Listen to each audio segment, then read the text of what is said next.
In front of me is TCL 305i, and today I would like to show you how you can add photos to text message.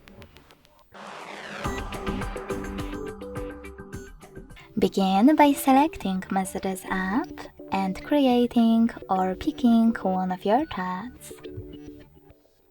Now click on this plus at the bottom left corner. And if your photos are recent, click on them right away. You can also select this little photo icon on the left. Look for them here and click on them.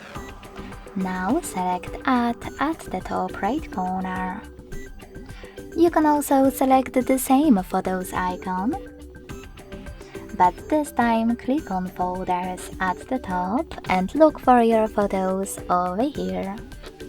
You can do that by selecting Images at the top, tapping on one of those apps, or clicking on those three lines at the top left corner and selecting one of those sources. Wherever you decided, when you're ready, hold one of your photos that you wish to add and click on Select at the top right corner.